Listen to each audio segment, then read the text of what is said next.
ಕರ್ನಾಟಕ ರಾಜ್ಯದ ಹವಾಮಾನ ಮುನ್ಸೂಚನೆ.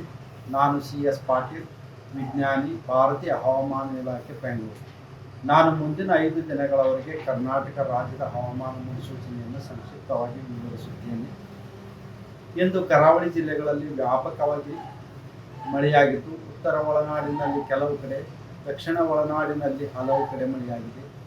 ಪ್ರಮುಖವಾಗಿ ಆಗುಂಬೆ, ಶಿವಮೊಗ್ಗ ಜಿಲ್ಲೆಯಲ್ಲಿ 9 ಸೆಂಟಿಮೀಟರ್, ಕವಡಿಮಟ್ಟಿ, ಯಾದಗಿರಿ ಜಿಲ್ಲೆಯಲ್ಲಿ 6 ಸೆಂಟಿಮೀಟರ್, ಧರ್ಮಸ್ಥಳ, ದಕ್ಷಿಣ ಕನ್ನಡ ಜಿಲ್ಲೆಯಲ್ಲಿ 6 ಸೆಂಟಿಮೀಟರ್ ಮಳೆಯಾಗಿದೆ. ಈಗಿರುವ ಹವಾಮಾನದ ಸಿನಾಪ್ಟಿಕ್ ಸ್ಥಿತಿ ಏನೆಂದರೆ, ಬಂಗಾಳೋಪಸಾಗರದಲ್ಲಿ ಆಂಧ್ರ ಪ್ರದೇಶ ಹಾಗೂ ಒರಿಸ್ಸಾದ ಕರಾವಳಿ ಹತ್ರ ವಾಯುಭಾರ ಕುಸಿತವಾಗಿದೆ. ಇನ್ನೊಂದು ಪೂರ್ವ ಅರಬ್ಬಿ ಸಮುದ್ರದ ಗುಜರಾತ್, ಮಹಾರಾಷ್ಟ್ರ, ಕರ್ನಾಟಕ ಹಾಗೂ ಕೇರಳದ ಕರಾವಳಿಯ ಉದ್ದಕ್ಕೂ ಟ್ರಫ್ ಮುಂದುವರೆದಿದೆ. ಇದರ ಪ್ರಭಾವದಿಂದ ಕರಾವಳಿ ಜಿಲ್ಲೆಗಳಲ್ಲಿ ಆಗಸ್ಟ್ 31ರಿಂದ ಸೆಪ್ಟೆಂಬರ್ 4ರವರೆಗೆ ವ್ಯಾಪಕವಾಗಿ ಮಳೆಯಾಗುವ ಹೆಚ್ಚಿನ ಸಾಧ್ಯತೆ ಇದೆ.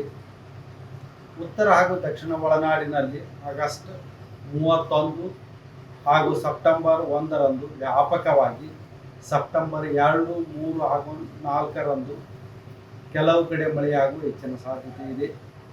ಉತ್ತರ ಕನ್ನಡ, ಉಡುಪಿ, ದಕ್ಷಿಣ ಕನ್ನಡ, ಬೀದರ್, ಕಲಬುರಗಿ, ಯಾದಗಿರಿ, ರಾಯಚೂರು, ಬಳ್ಳಾರಿ, ವಿಜಯಪುರ, ಗದಗ, ಬಾಗಲಕೋಟೆ, ಶಿವಮೊಗ್ಗ, ಚಿಕ್ಕಮಗಳೂರು ಜಿಲ್ಲೆಗಳ ಕೆಲವು ಕಡೆ ಭಾರೀ ಹಾಗೂ ಅತಿ ಭಾರೀ ಮಳೆಯಾಗುವ ಸಾಧ್ಯತೆ ಇದ್ದು, ಆಗಸ್ಟ್ 31 ಹಾಗೂ ಸೆಪ್ಟೆಂಬರ್ 1ರಂದು ಈ ಜಿಲ್ಲೆಗಳಿಗೆ ಆರೆಂಜ್ ಅಲರ್ಟ್ ಅನ್ನು ಕೊಡಲಾಗಿದೆ. ಸೆಪ್ಟೆಂಬರ್ 2ರಂದು ಈ ಜಿಲ್ಲೆಗಳಿಗೆ ಯೆಲ್ಲೋ ಅಲರ್ಟ್ ಅನ್ನು ಕೊಡಲಾಗಿದೆ. ಬೆಂಗಳೂರಿನಲ್ಲಿ ಆಗಸ್ಟ್ 31ರಿಂದ ಸೆಪ್ಟೆಂಬರ್ 4ರವರೆಗೆ ಸಾಧಾರಣವಾಗಿ ಮಳೆಯಾಗುವ ಹೆಚ್ಚಿನ ಸಾಧ್ಯತೆ ಇದೆ.